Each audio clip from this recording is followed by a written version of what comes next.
Vamos iniciar então o culto, como nós dissemos há pouco, cantando que o nosso objetivo, qual que é? O objetivo é glorificarmos ao único, que é digno de louvor e de adoração, né?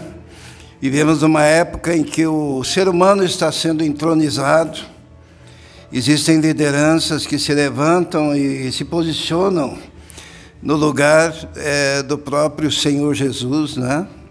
Muitas vezes nós nos dedicamos inteiramente a instituições religiosas no lugar do Senhor Jesus, mas a pessoa que se dedica a si mesmo, a pessoa que se dedica a uma instituição religiosa tão somente, tem gente que morre por uma denominação, mas não está disposto a morrer pelo Senhor Jesus, né? Sabe, se eu chegasse aqui hoje e dissesse assim, eu fui atropelado por um caminhão, ou por um trem, né? Estou aqui, ó. Os irmãos acreditariam. Por quê? Porque se alguém é atropelado por um caminhão ou por um trem, ele vai ter marcas desse atropelamento, né? Porque é um ato, é uma circunstância muito pesada, muito impactante. Agora, quando alguém chega e diz que teve um encontro com Jesus, um encontro com o próprio Deus, só que ele não traz consigo as marcas desse encontro, se ele não traz consigo o resultado desse encontro com Deus, porque o encontro com Deus é mais impactante do que uma trombada de caminhão, sabia? Isto é, a pessoa que teve um encontro com Deus, ela traz consigo as marcas desse comprometimento com Deus. Eu, por exemplo, creio, sei piamente, quando eu olho a vida do apóstolo Paulo, e Paulo diz lá em Gálatas, trago no meu corpo as marcas de Cristo. Porque o encontro dele com Cristo foi tão impactante, que num primeiro momento, qual foi a marca que teve no corpo dele? Hã? Ele ficou cego. Quem aqui já esteve diante de uma fogueira? Quando a gente vai para o sítio, aquela fogueira, né? Todo mundo lá em volta, aquela fogueira atrai os nossos olhos, mas nós não podemos ficar fixando os olhos na fogueira, porque ela nos cega. Ou se a gente chegar muito próximo da fogueira, nós nos queimamos, mas ao mesmo tempo ninguém tira os olhos da fogueira e ninguém quer sair da volta da fogueira, por causa do aquecimento daquela fogueira. E o encontro com Deus é assim, ele nos marca, ele é impactante. Então, não é porque alguém diz, eu tive um encontro com Deus, o encontro com Deus é tremendo, e sai, né? E a gente fica pensando, mas que Deus foi esse? Que Deus foi esse com o qual você se encontrou? Porque o encontro com Deus é o encontro com o soberano e Senhor de todo o universo. E nós adoramos esse Deus. Por isso que nós sempre queremos fazer o melhor para Deus, né? Quando nós lemos, por exemplo, eu vou ler, não precisam abrir, eu lerei para os irmãos, em Isaías, nós encontramos um texto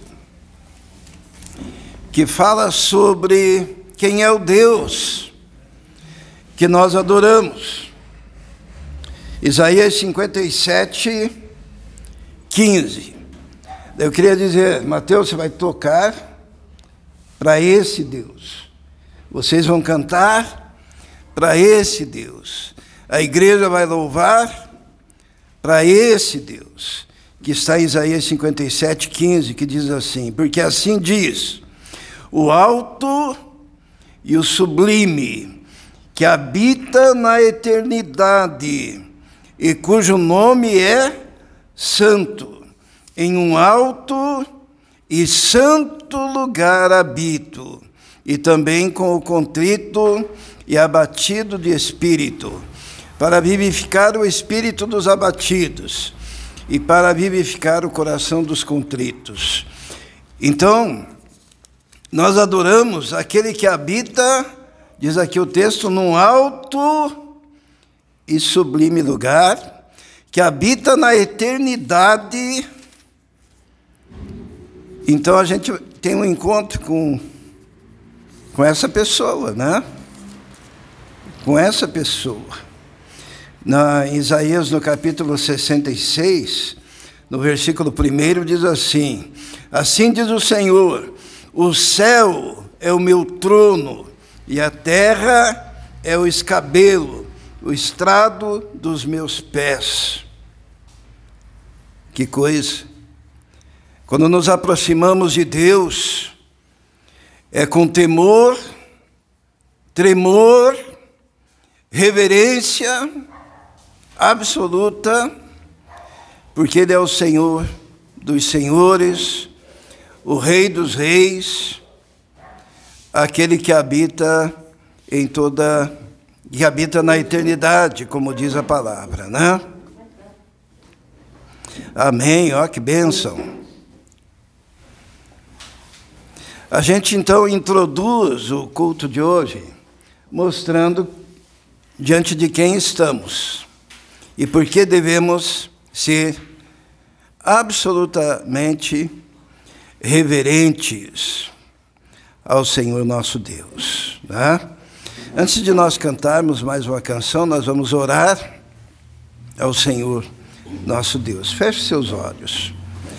Senhor, nós reconhecemos que não somos dignos, ó Deus, de estarmos nesse momento na Tua presença.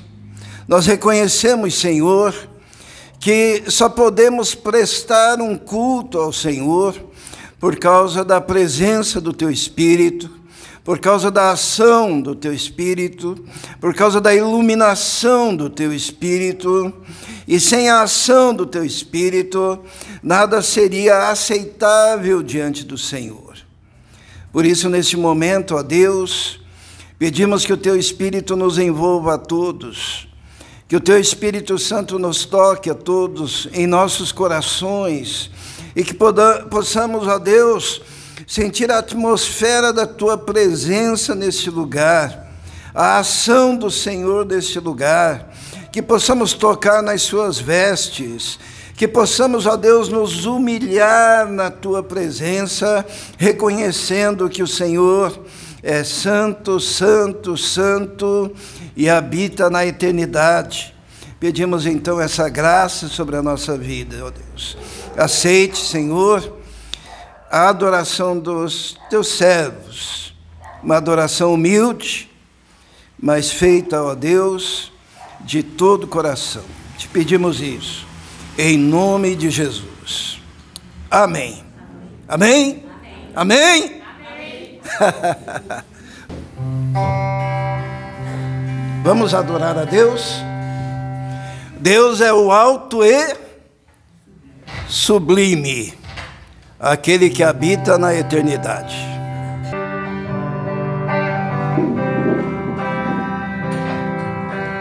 Vamos adorar a Deus.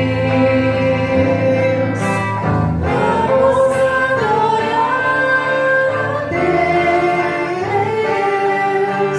Vamos invocar Seu nome. Vamos adorar a Deus. Vamos adorar a Deus, aleluia. Vamos adorar a Deus. Vamos invocar Seu nome. Vamos adorar a Deus. Ele veio a vida num dia especial, trocou meu coração por outro sem igual. E esta é a razão por que eu digo aqui: vamos adorar a Deus. Ao que está sentado no trono e ao Cordeiro, seja o louvor e a honra e a glória e o domínio pelos séculos dos séculos. Amém.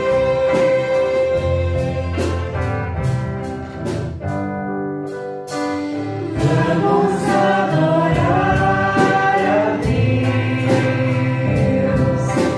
Vamos adorar a Deus. Vamos invocar Seu nome.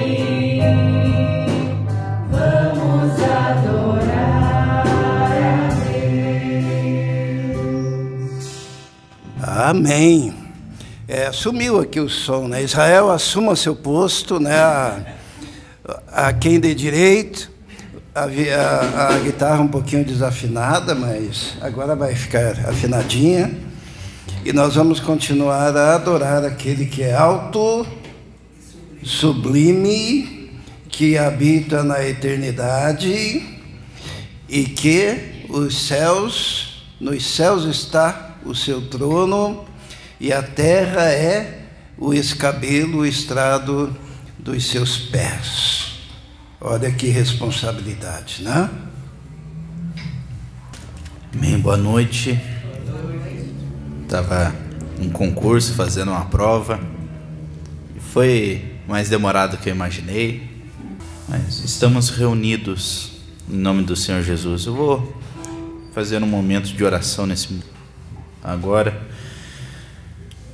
para apaziguar a minha cabeça, para que eu possa também, eu falo isso por mim mesmo, que eu possa olhar para cima, clamar a Deus, que é tudo que todos nós precisamos, tudo que eu preciso.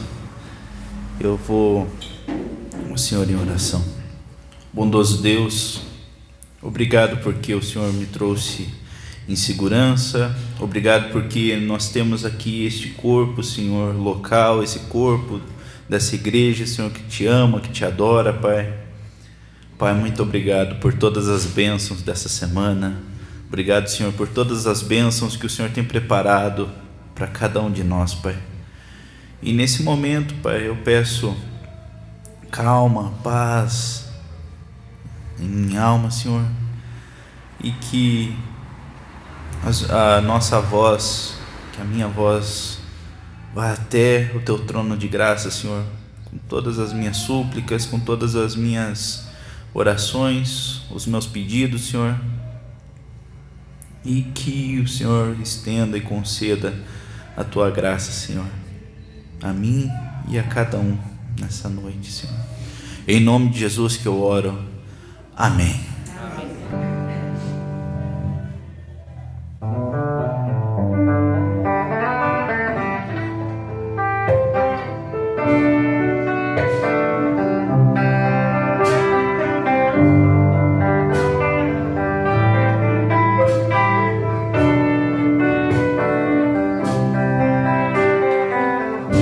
Quão amáveis são os teus tabernáculos, Senhor dos exércitos. A minha alma suspira e desfalece pelos teus átrios. O pardal encontrou casa e a andorinha ninho parece. Eu encontrei teus altares, Senhor, em meu e Deus meu. Eu encontrei teus altares, Senhor, em meu e Deus meu.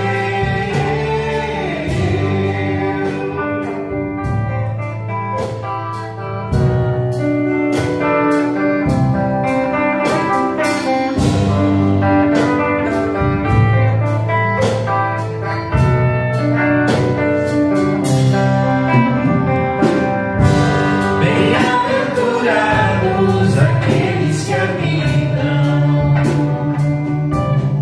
em tua casa,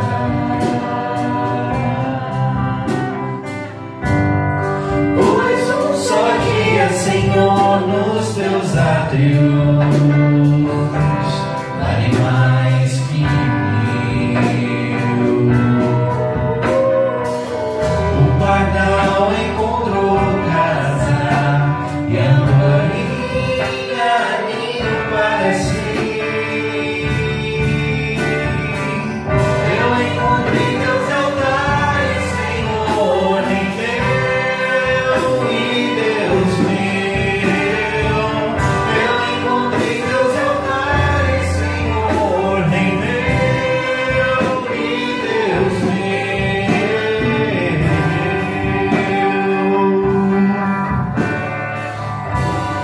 Pois o Senhor é sol e escudo, a graça e glória. Não negará bem algum aos que vivem corretamente. O pardal encontrou casa, a andorinha ninho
Quero oferecer sacrifício de louvor.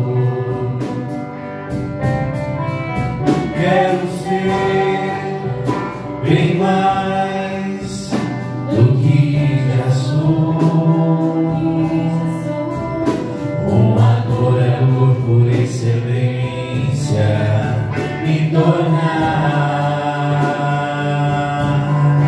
Eu não vou me importar com o que vai acontecer. Eu só quero te exaltar. Tu és a razão do meu viver. Eu não posso me calar. Tenho adoração em meu DNA. Um adorador por excelência, um adorador por excelência, um adorador por excelência, quero ser.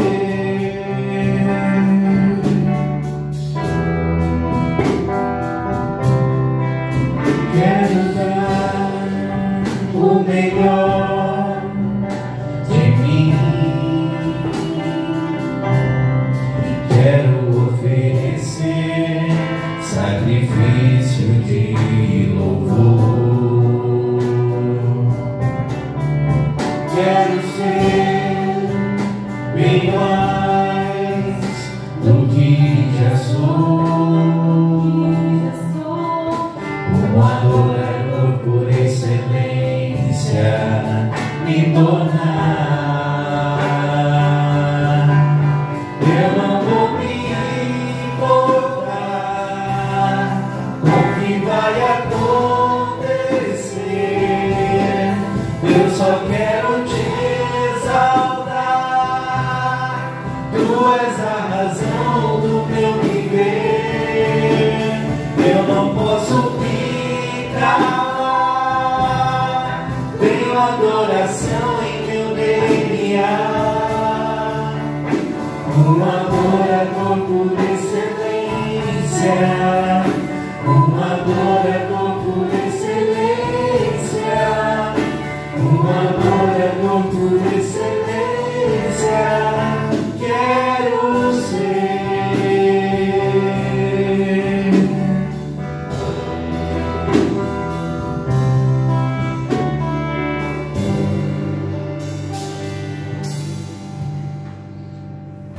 Amém. Essa música tem uma frase interessante, né? Tem adoração em meu DNA. E DNA, a gente estuda muito quando se refere à genética, e essa palavra gene, regeneração é uma doutrina da teologia, uma doutrina bíblica, e por vezes nós somos convencidos através da nossa mente, de alguns desvios que nós temos.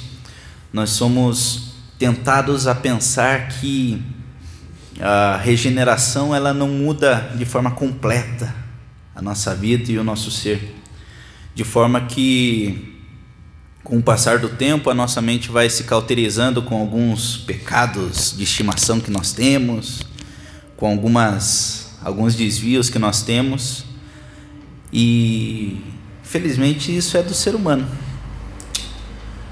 Mas a regeneração promovida por Cristo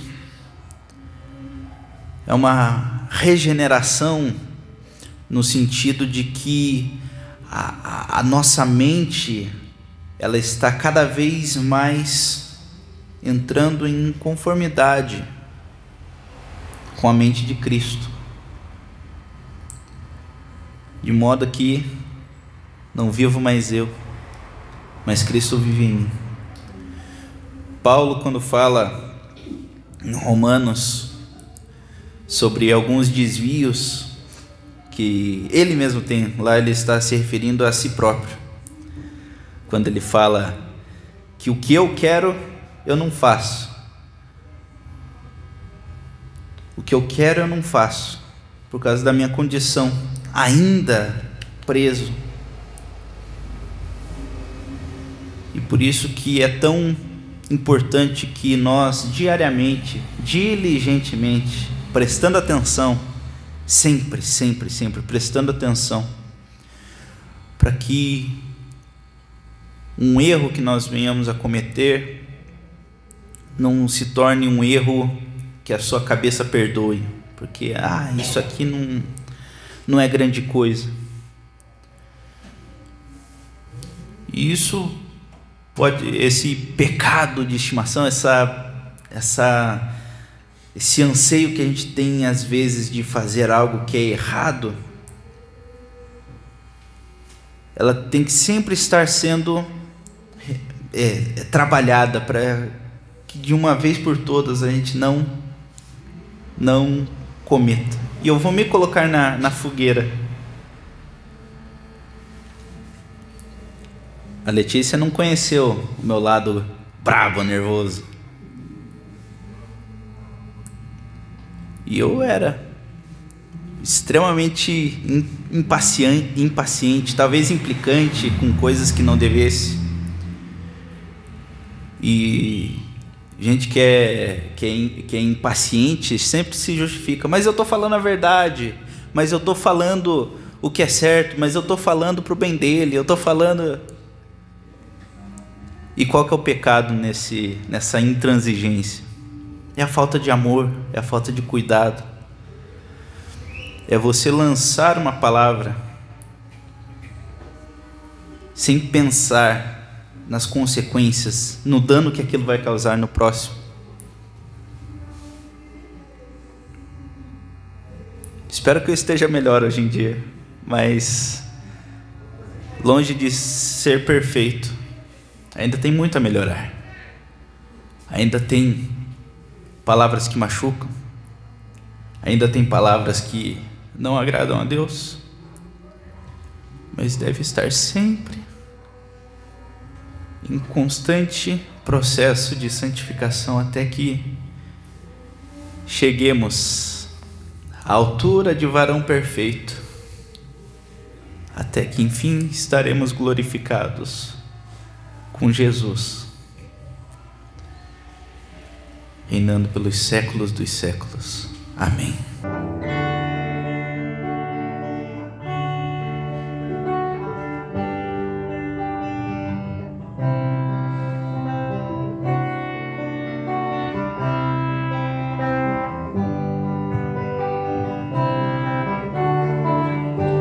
Não tenha sobre ti um só cuidado, qualquer que seja, pois somente um seria muito para ti.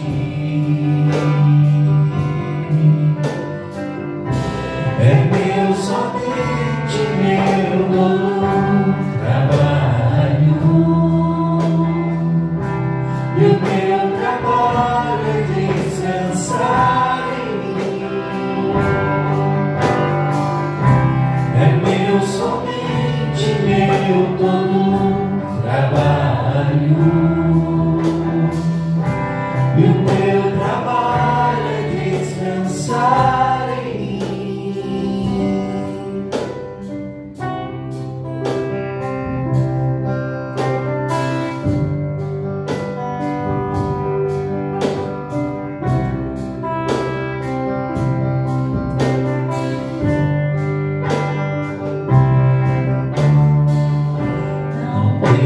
Mas quando enfim tiveres que tomar decisão,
Hoje nós vamos meditar no profeta Isaías, então eu convido os irmãos que abram as suas Bíblias, no livro do profeta Isaías, no capítulo 1, tá? Do profeta Isaías.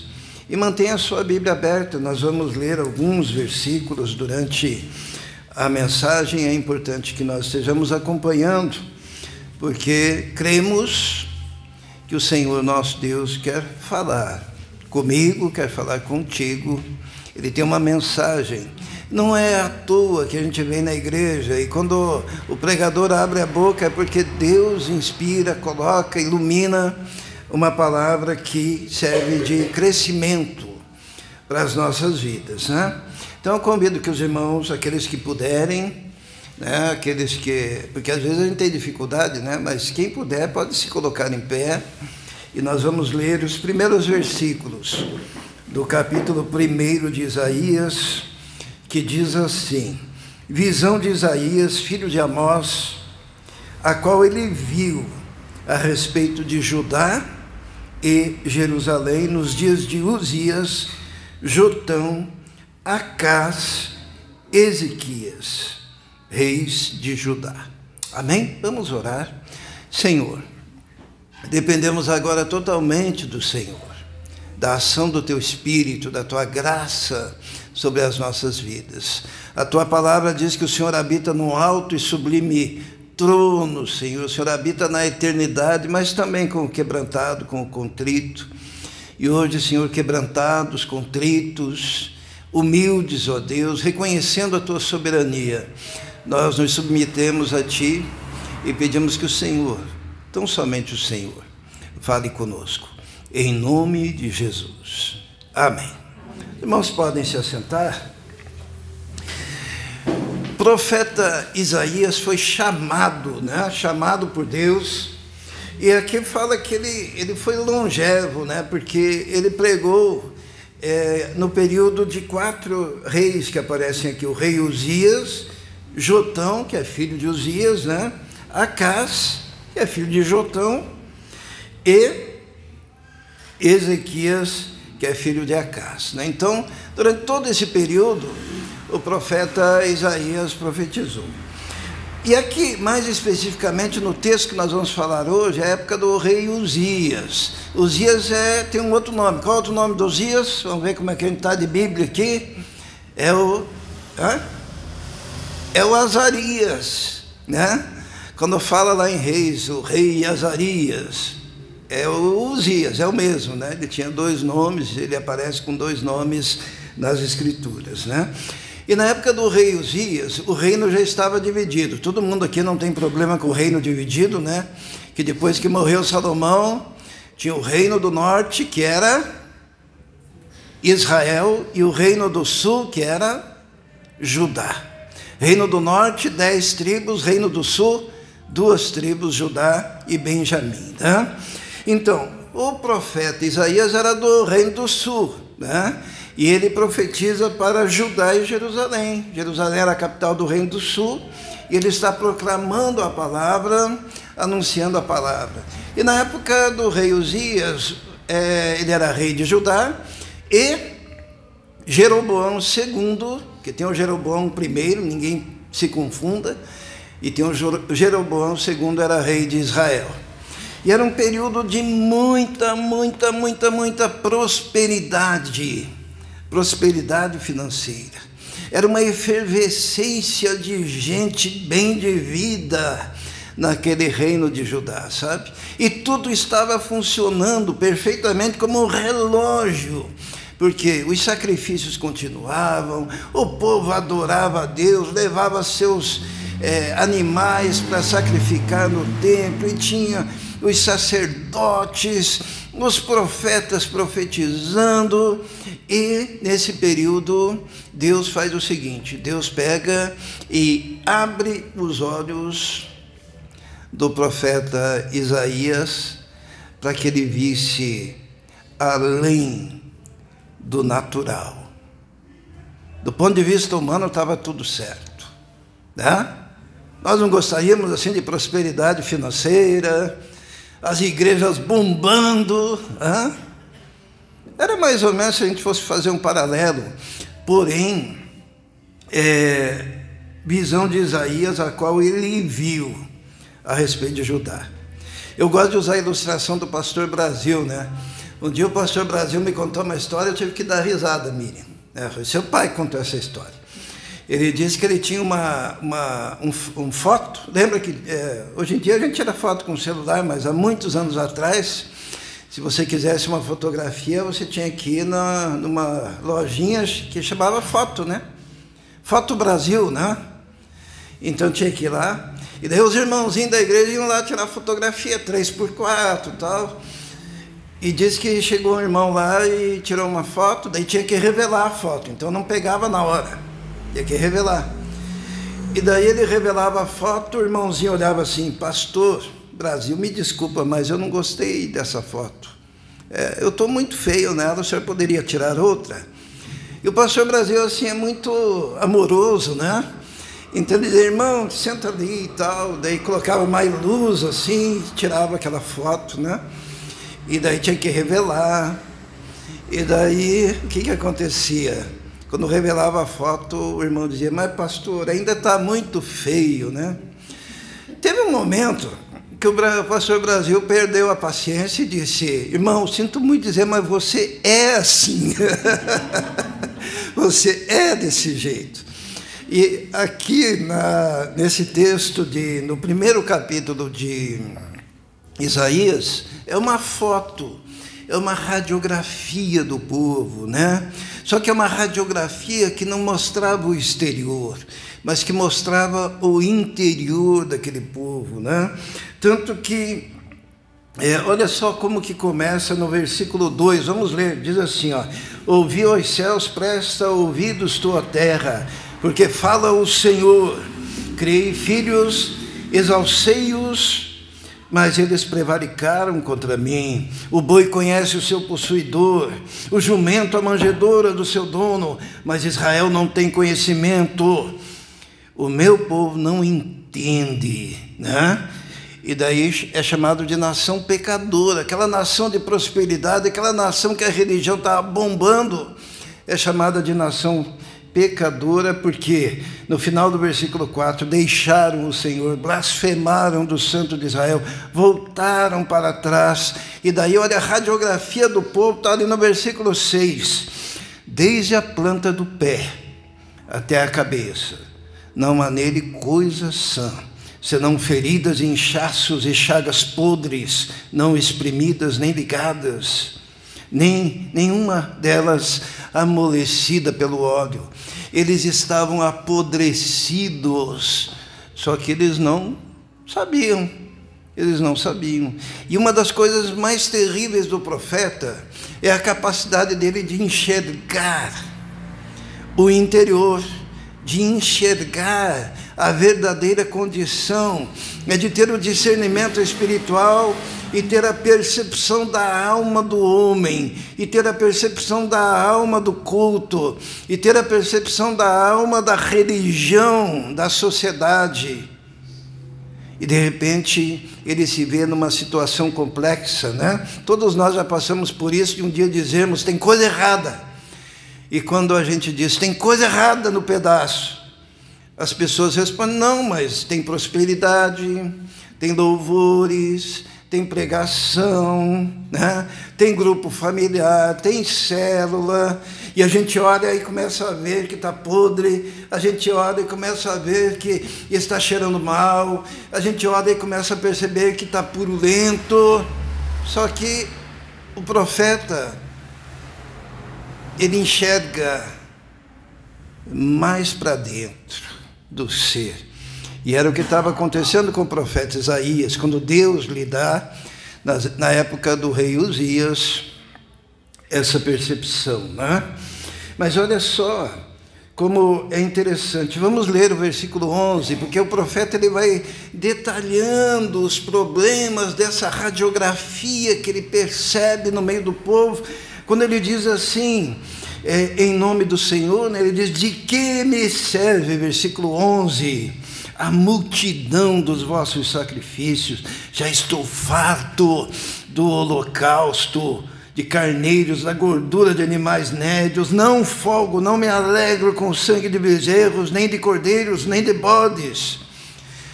Isto ele começa dizendo que Deus não aguentava mais o culto, Deus não aguentava mais o holocausto, Deus não aguentava mais o sacrifício. O culto do Antigo Testamento era baseado na oferta de animais que eram sacrificados no altar para perdão dos pecados, e Deus olhava e dizia: eu não suporto.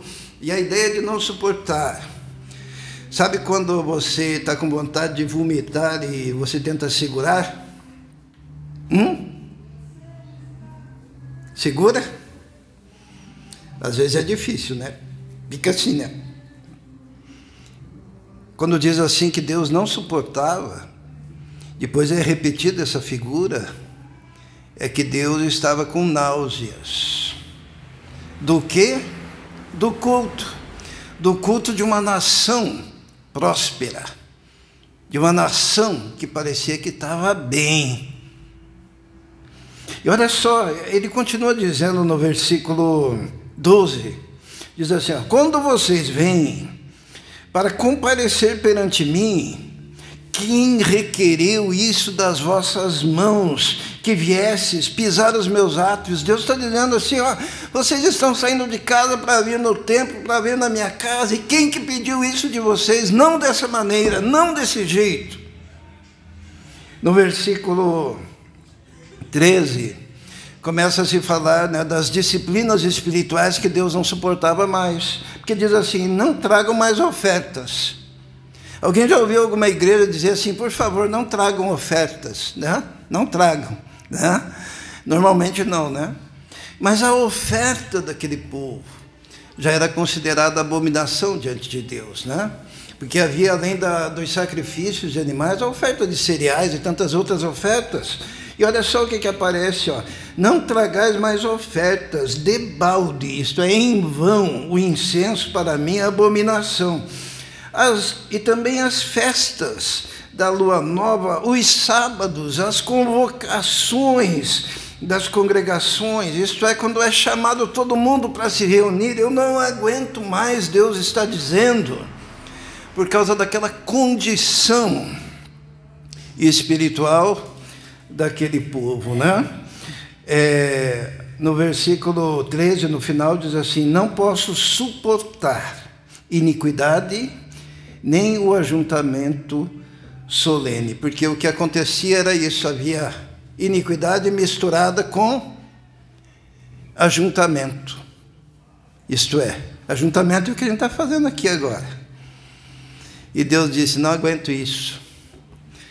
E no versículo 15, vamos ler, diz assim: pelo que, quando estender as vossas mãos, escondo de vós os olhos, sim, quando multiplicai as vossas orações, não as ouço, porque as vossas mãos estão cheias de sangue. Então a primeira mensagem do profeta Isaías era uma mensagem de ai, né?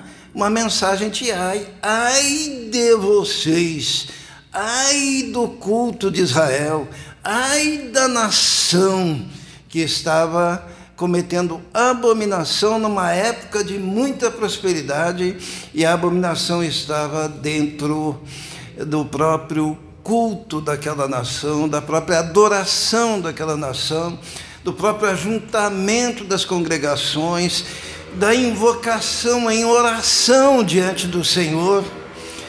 E Deus olhava e dizia: é tudo podre, é tudo purulento. E o profeta começa então a dizer ai, e apontar os erros daquela nação. Ele aponta os erros políticos, né? Porque ele diz assim que no versículo 22, olha só o que ele diz: a tua prata se tornou em escória. Escória é lixo, tá? E o teu vinho se misturou com água, e os teus príncipes, os líderes, né, são rebeldes e companheiros de ladrões. Isto é, não só a religião de Israel, não só a religião de Judá estava comprometida, mas a política daquele povo, porque os príncipes, os líderes, estavam comprometidos, e a prosperidade daquela nação, Deus chama ela de lixo, de escória. Que coisa, né? Que coisa terrível. Ai, quem aqui já não fez isso, né? Estudando de teologia é comum, né, falar isso. Ai daqueles que estão se reunindo para falar um monte de coisas, e dá para ver que eles estão com heresia, eles estão com pecado, Deus não se agrada. Então é muito fácil apontar o dedo. Mas daí veio o segundo ai, que nós vamos encontrar. Convido os irmãos a abrirem no capítulo 6 de Isaías, né? No capítulo 6 de Isaías, o profeta Isaías, ele se dá numa situação que faz ele refletir. Porque, olha só o que ele diz assim, vamos ler? Diz assim, ó, capítulo 6, versículo 1. No ano em que morreu o rei Uzias, era aquele rei próspero, aquele rei que fez Judá se tornar rica, poderosa militarmente, foi um grande rei. Mas daí ele diz, no ano em que morreu o rei Uzias, eu vi o Senhor assentado sobre um alto e sublime trono. O seu séquito enchia o templo. A visão de Isaías aqui é algo de extraordinário e que marca o chamado do profeta.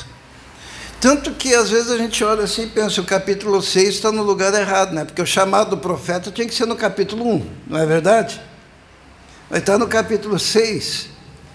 E no capítulo 6 o profeta já tinha profetizado. O profeta já tinha dito, ai de vocês, pecadores, que estão fazendo tudo errado. Só que no capítulo 6, ele diz que ele viu ao Senhor. E essa é a grande diferença, irmãos. É fácil você ter um ministério apologético quando você só consegue enxergar os outros, mas você ainda não enxergou a Deus. E você ainda não viu a si mesmo no reflexo do trono do Senhor. E foi o que aconteceu com o profeta.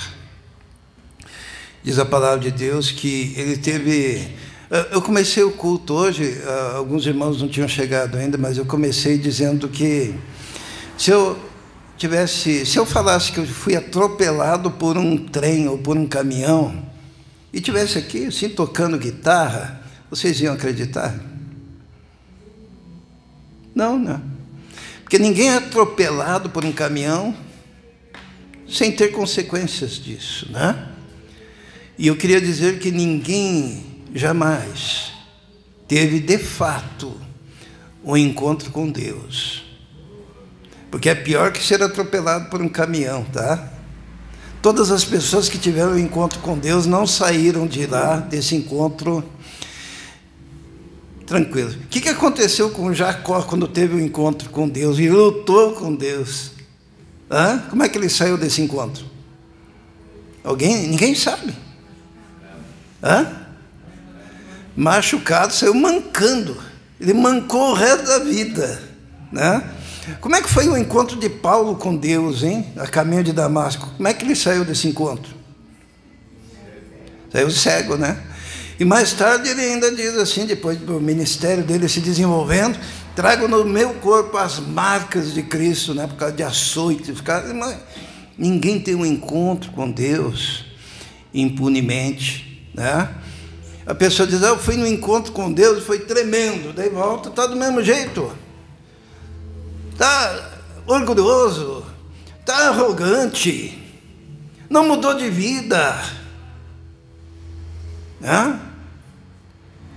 Vem no púlpito, eu tive um encontro com o Senhor, mas não refletiu esse encontro no seu caráter. E é interessante que o encontro com Deus aqui, do profeta Isaías, diz assim: eu vi o Senhor, é um encontro sensorial.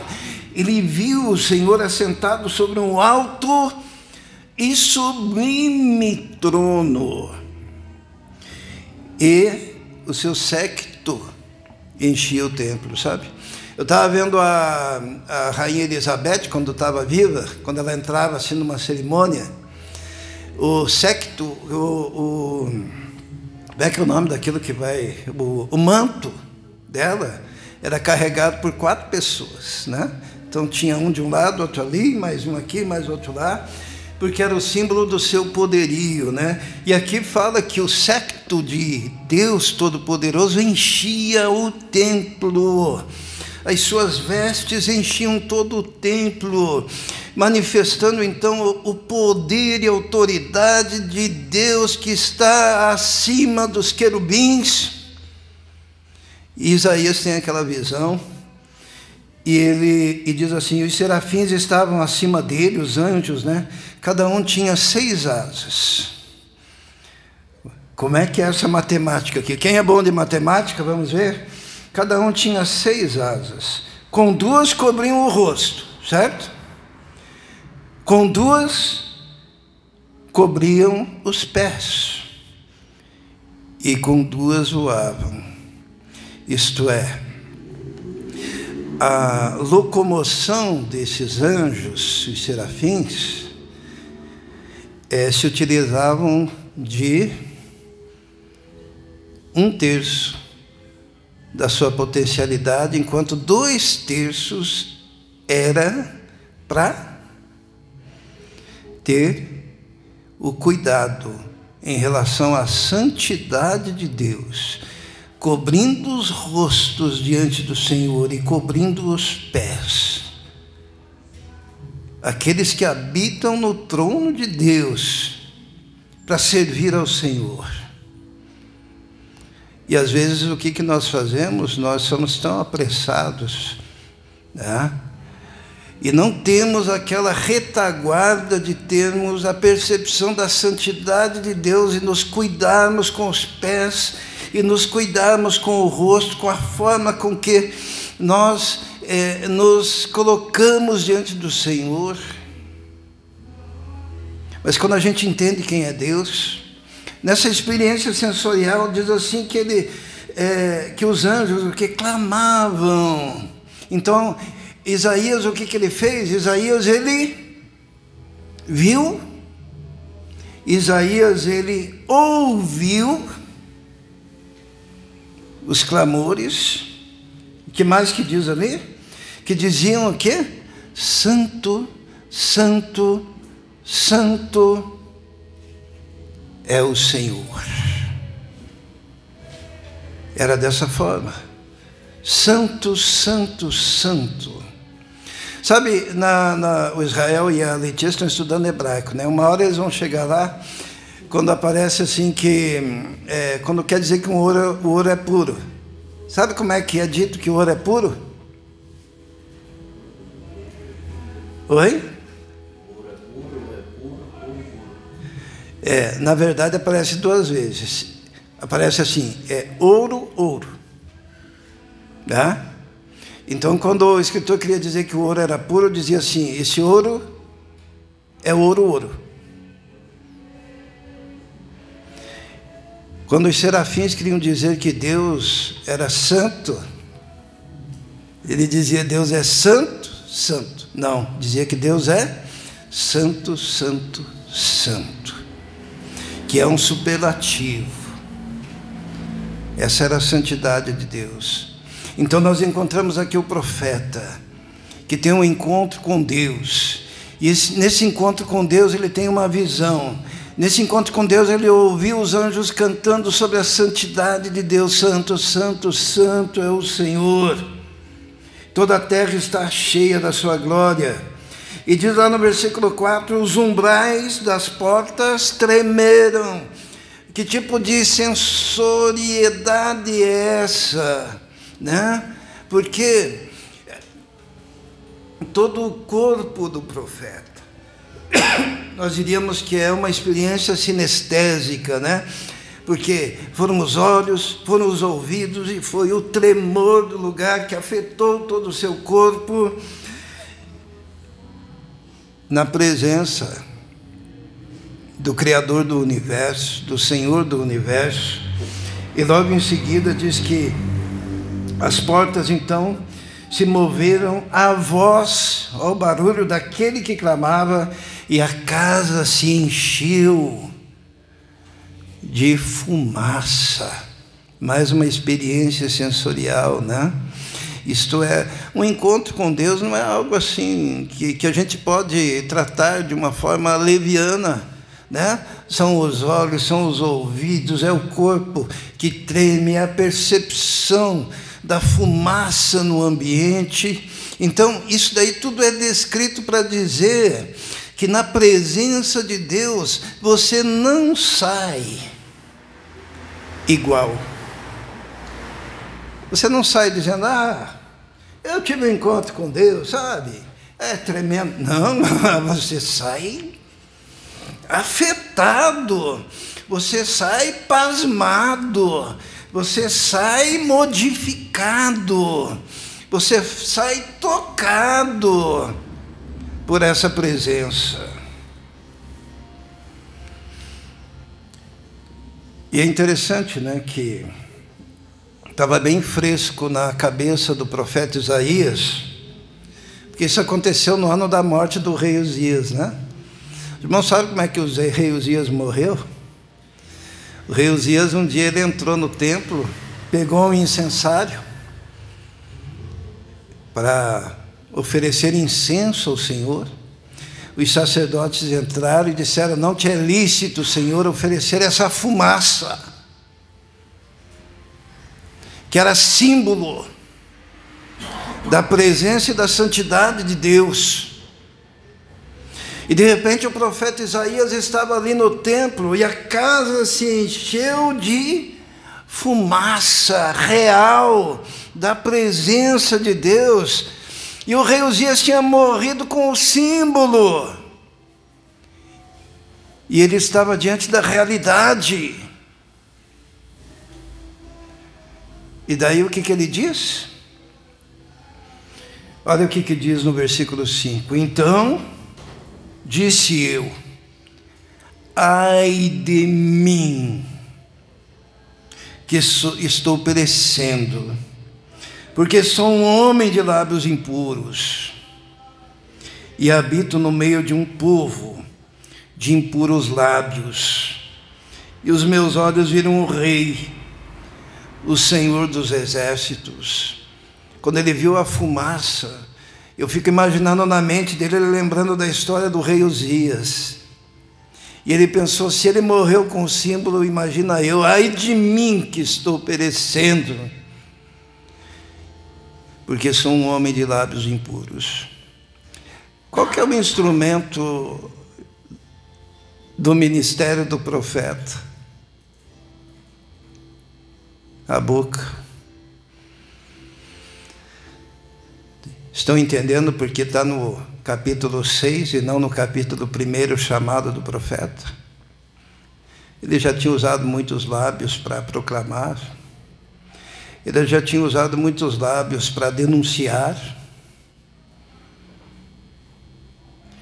mas agora ele tem uma percepção de que ele não era diferente daquele povo. Ele não era diferente. Porque ele diz, olha, eu sou um homem de lábios impuros, e eu habito no meio de um povo, como? De impuros lábios. Eu não sou diferente desse povo. O Israel me fez lembrar essa semana do Edgar Morin, que fala lá do bolo, né? Que uma fatia do bolo contém todos os elementos do bolo, como um todo, não é isso? Quando você pega uma fatia, você tem ali. Irmãos, eu tenho uma péssima notícia para dar. Nós somos uma fatia desse bolo evangélico do Brasil. Nós somos uma fatia. E nós ainda não nos prostramos. E nós ainda não choramos.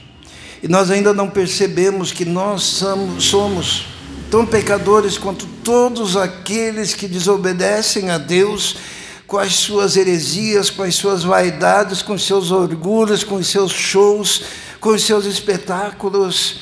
Porque toda vez que nós somos coniventes com isso, toda vez que nós deixamos de denunciar isso, todas as vezes que nós imitamos isso, todas as vezes que nós invejamos os caminhos errados e ruins de uma sociedade que está perecendo, nós somente estamos dizendo que nós somos também essa sociedade, que nós somos uma fatia dessa sociedade. Só que a percepção disso só veio ao profeta quando ele teve um encontro com Deus. Ele percebeu que ele era pecador, tão pecador quanto os demais daquela nação. Quarta-feira eu usei o exemplo, da Bia, Eu falei assim, a Bia vem com uma roupa branca, mas branquíssima no culto. Ela chega primeiro, daí chega a Fernanda logo em seguida. Só que o branco da roupa da Fernanda é mais branco que o branco da roupa da Bia. Acho que todo mundo já passou por essa experiência de sair com uma camisa branca e vem uma pessoa com uma roupa branca que é mais branca que a sua. Como é que a sua parece? Amarela, não é? Parece que está encardida, não é? Mas daí chega mais um que está com branco mais branco que o branco da roupa da Fernanda. E daí como é que parece a roupa da Fernanda? Parece que está encardida, né? Você só vai achar que está branco, tremendamente branco, e vai sair se ufanando por aí, até o dia que você tiver um encontro com a brancura das vestes do nosso Deus. Porque depois de um encontro com o Senhor, e devido ao fato dele ser o alto e sublime, que habita na eternidade, e cujos pés estão na terra como estrado, você vai perceber que o teu branco não difere tanto do amarelo que você enxerga em todo mundo. Nós somos achatados na nossa vaidade. E nós começamos a dizer, quando encontramos o Senhor, ai de mim, porque sou um homem de lábios impuros e habito no meio de um povo de impuros lábios, e os meus olhos viram o Senhor. Aí vem o chamado do profeta, porque aconteceu que um dos serafins, diz ali no versículo 6, mas um dos serafins voou para mim, trazendo na mão uma brasa viva que tirara do altar com uma tenaz. E com ela tocou minha boca e disse: eis que isto tocou os teus lábios, a tua iniquidade foi tirada e purificado o seu pecado. Um dos serafins, ele foi até aonde? Ele não foi até o trono, ele foi até o altar.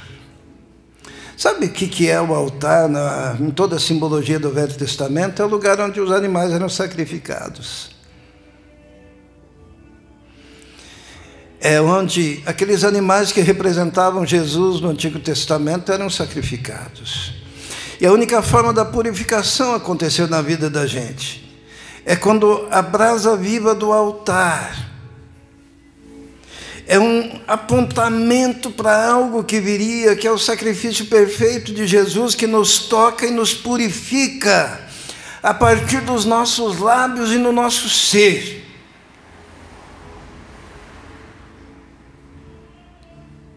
E a partir daquela consciência de purificação dos pecados pela graça, é que nós estamos aptos para sermos usados pelo Senhor. Nós começamos dizendo para o profeta, falando sobre o profeta Isaías, que estava apontando: ai de vocês, ai de vocês, ai de vocês. Que no capítulo 6, o que ele diz? Ai de mim. Você começou a crescer quando você entende e passa por esse momento em que você diz: ai de mim, porque sou homem de lábios impuros e habito no meio de um povo de impuros lábios.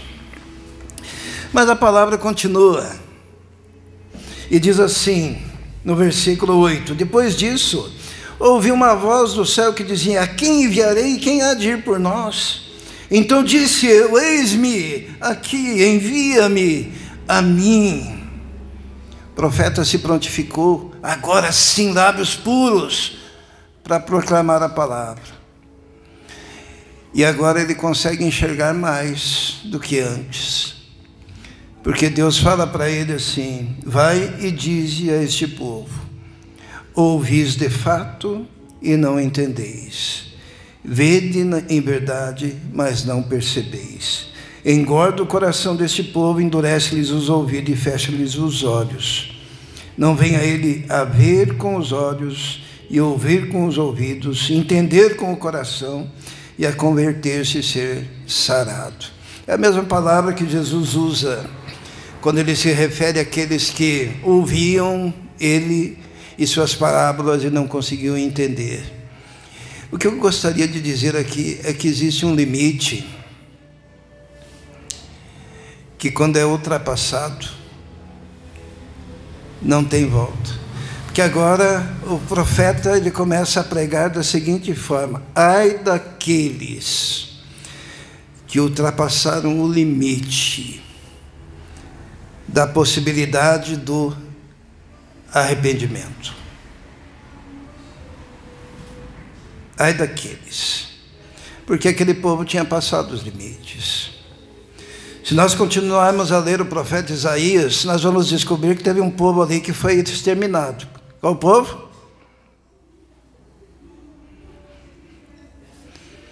Que deixou de existir como nação. O reino do norte, Israel. Porque mesmo o profeta tendo dito, ele não havia entendido. Porque diz a palavra de Deus, olha só, no capítulo 1, versículo 27, diz o como? Sião será remida com juízo. E agora, depois daquela visão, o profeta descobre que existe um limite que não pode ser ultrapassado.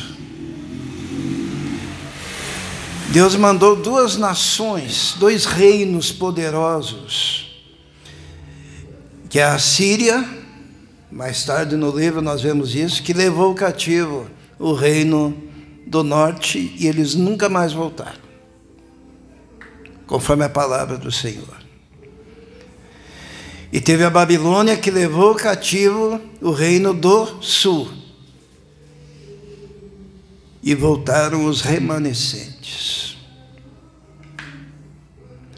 Existe um limite, e ai daqueles que ultrapassam esses limites, que é o limite da possibilidade de arrependimento. É quando Deus, que é fogo consumidor, diz: basta.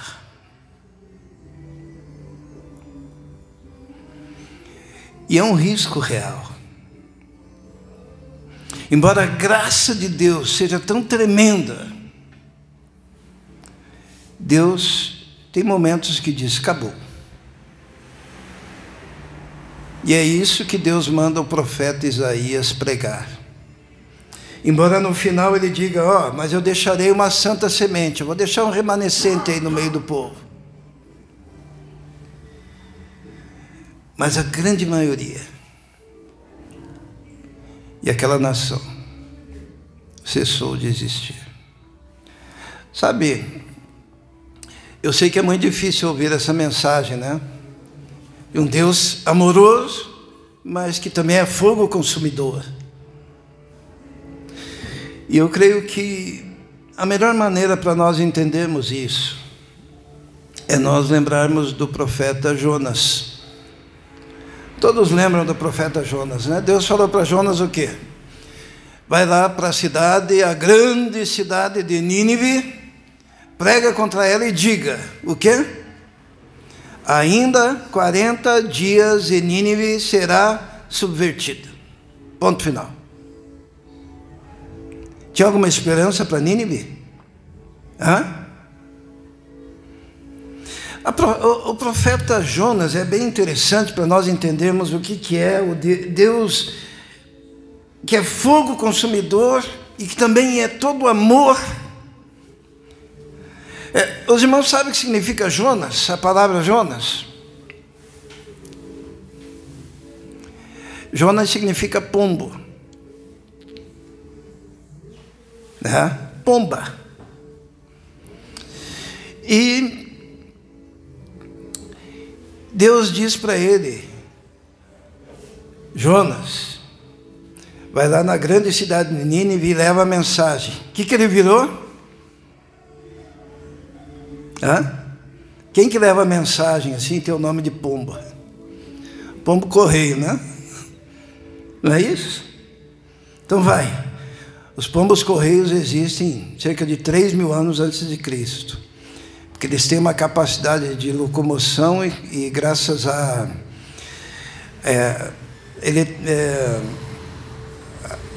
aos polos magnéticos, né, da Terra, eles se localizam e eles têm no DNA a capacidade de sempre voltar para o seu ninho.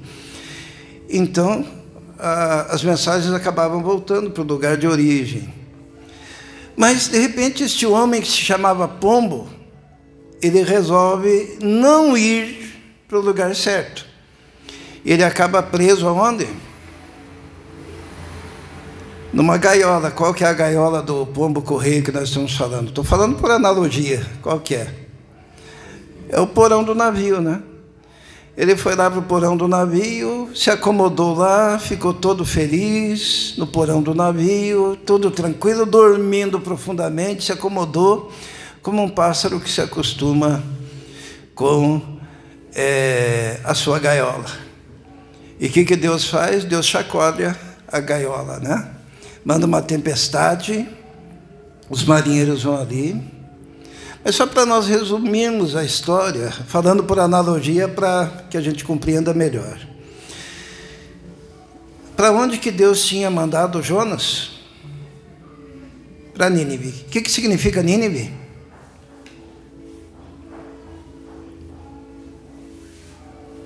Significa peixe.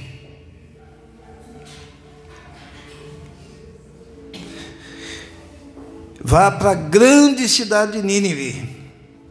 Ele não quis ir. O que Deus mandou? Um grande peixe. Estão entendendo? Que o engoliu. Certo?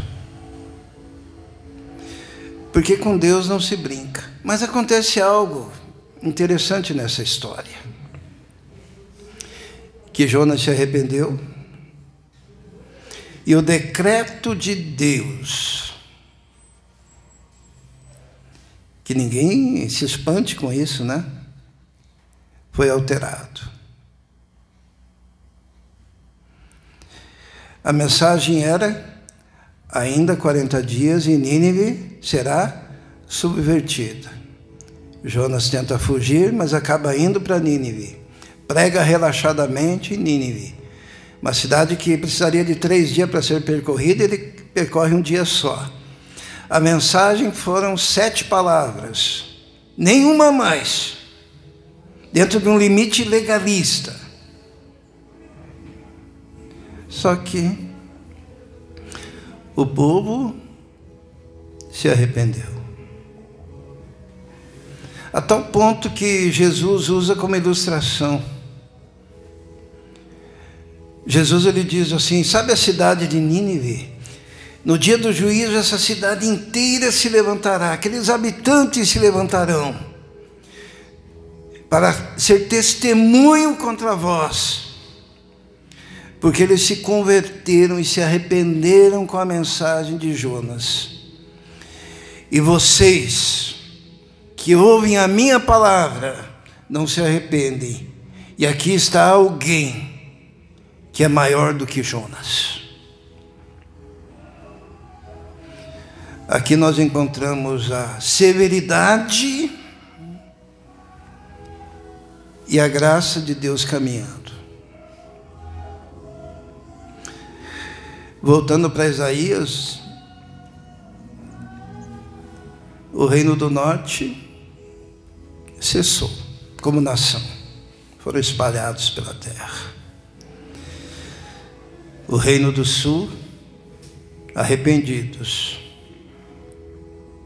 teve um remanescente fiel, que inclusive hoje parte desse remanescente está ainda existindo como nação.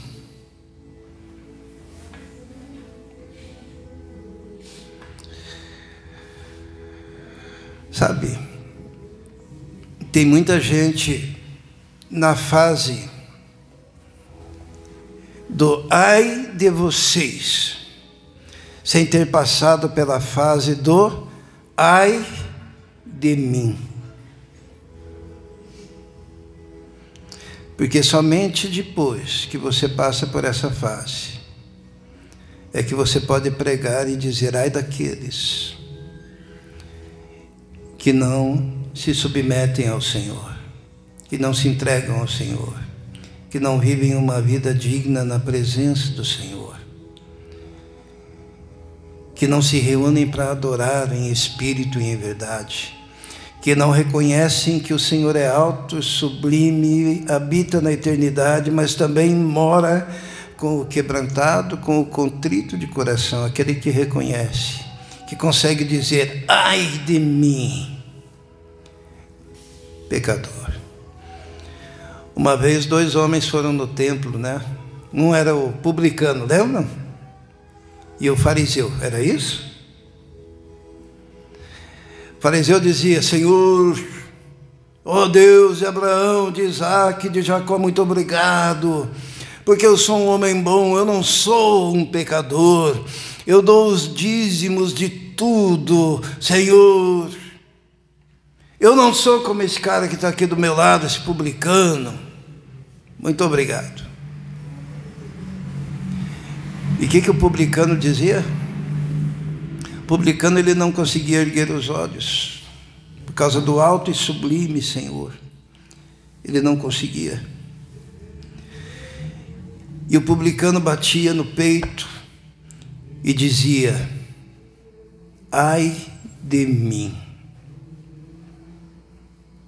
Só que ele não dizia um pecador, sabe o que ele dizia? Ai de mim, o pecador. Porque ele se considerava o principal, o pior. E Jesus disse: olha, um saiu de lá justificado. Aquele que reconhecia sua condição, quando contrastado com a santidade daquele que é santo, santo, santo. Feche seus olhos. Sabe, andar com Deus é andar no reconhecimento da sua indignidade e na alegria de ter sido recebido, apesar de você mesmo e dos seus pecados. Andar com Deus é saber que você é salvo pela graça.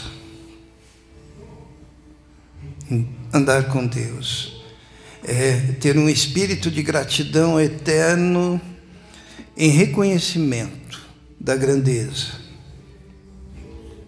do Deus que é fogo consumidor e do amor daquele Deus que te acolhe e te perdoa.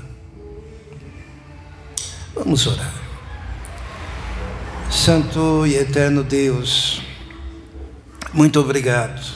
Obrigado pela sua palavra. Obrigado a Deus porque pertencemos ao Senhor pela graça, porque o Senhor Jesus foi crucificado e o sacrifício foi perfeito para nos receber como filhos, como família. Te louvamos porque um dia, Senhor, as escamas dos nossos olhos, aquela dureza do nosso coração foi quebrada e nós nos derramamos diante do teu altar, recebendo o Senhor. Nós queremos que muita gente faça isso, Senhor. E para isso pedimos que o Senhor nos use. Tua igreja está dizendo hoje: eis-nos aqui, envia-nos, capacita-nos, ó Deus, abençoa-nos, ó Deus, unja-nos, ó Deus. É o que nós te pedimos. Em nome de Jesus. Amém. Amém? Convido o grupo de louvor. Convido também quem veio preparado para a entrega de dízimos e ofertas, poderá fazer no gasofilácio. Talvez para fixar essa ordem na nossa mente. Primeiro, reconhecer que nós precisamos de Cristo até o fim, né? Cantamos ontem lá no projeto. E com a autoridade em nós investida pelo Espírito Santo, a autoridade que Jesus, que Deus nos confere, anunciarmos às nações que também precisam da salvação que há em Cristo Jesus, não pelos nossos méritos, mas pelos méritos de Cristo na cruz do Calvário. Ao sentir, primeira ordem, né? Só em Jesus a vida eterna eu vou gozar, e só em Jesus a vida eterna tu vais gozar também.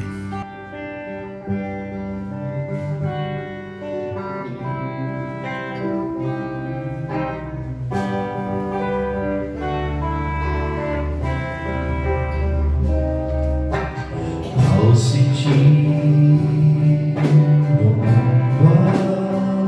meu redor,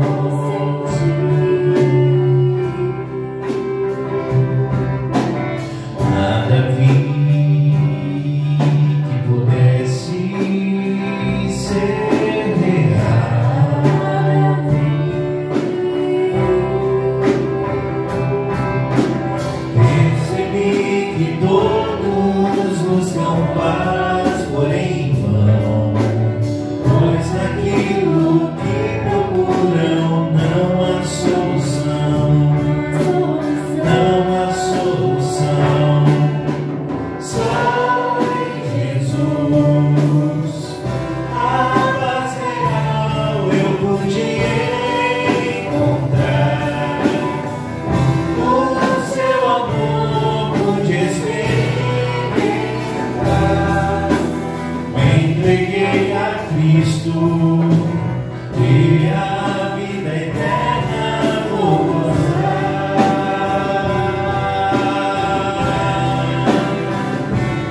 Nós vamos ter um momento de oração agora. O Carlos ele vai operar agora em setembro, né? Então eu convido toda a igreja a estender as mãos, né? Para o lado do Carlos ali, ó, abençoando o Carlos. E nós vamos orar pela vida dele, para que tudo corra bem, que ele volte de lá jogando futebol, né, Carlos? A recuperação é lenta, a gente sabe disso, né? Mas Deus coloca a sua mão. E ele, por certo, com a bênção de Deus, tudo vai correr bem, né? É uma cirurgia maior agora, né, que ele vai fazer em 2 lugares, na bacia e também na perna, né? Então, que a mão poderosa do alto e sublime, que habita na eternidade, esteja sobre a vida dele. Vamos orar? Estenda a sua mão. Santo e eterno Deus, queremos agora de forma especial colocar a vida do Carlos diante do teu altar, na tua presença santa, pedindo que o Senhor o tome, Senhor, nos braços como filho amado, e que essa cirurgia, ó Deus, que ele vai ser submetido agora em setembro, que tudo seja conduzido pela tua mão poderosa, porque sabemos que o Senhor usa os médicos, sabemos que o Senhor pode curar também de forma sem a necessidade dos médicos, mas os médicos também são usados pelo Senhor. E nós pedimos então que o Senhor esteja conduzindo esta vida, esteja curando esta perna, ó Deus, fazendo com que ele se recupere totalmente, que ele esteja apto para o trabalho, para a realização dos seus sonhos, para cuidar da sua família, ó Deus, do seu filho. Nós te pedimos isso, ó Deus, abrindo as portas para ele também, ó Deus, na sua recuperação, para que ele encontre um bom emprego, Senhor, que ele possa, através da sua vida e dos seus talentos, servir, se dedicar totalmente ao Senhor. Nós o abençoamos nesse momento como igreja, em nome de Jesus. Amém. Amém. Tem uma doutrina bíblica que está lá em Hebreus, que é a doutrina da imposição de mãos, né? Que é considerado um dos rudimentos da fé, e que nós usamos pouco, né? A imposição de mãos. Mas é uma doutrina básica da fé cristã. Amém? Vamos orar. Santo e eterno Deus, guarda-nos, ó Deus, de todos os perigos e de todos os males nessa semana, ó Deus, que se inicia. Esteja nos abençoando, Senhor. Também abençoamos os dízimos, as ofertas que foram consagradas a Ti. E abençoamos cada família da Tua igreja, pedindo, Senhor, que haja a proteção do Senhor sobre cada um. Que o Senhor dê inteligência, capacidade, força, saúde. Nós te pedimos isso. E a proteção no dia a dia. E que a graça do nosso Senhor e Salvador Jesus Cristo, o amor de Deus, o Pai, e a comunhão do Espírito Santo esteja com todos vós agora e para todos sempre. Amém. Dê um abraço no seu irmão. Que Deus abençoe a todos.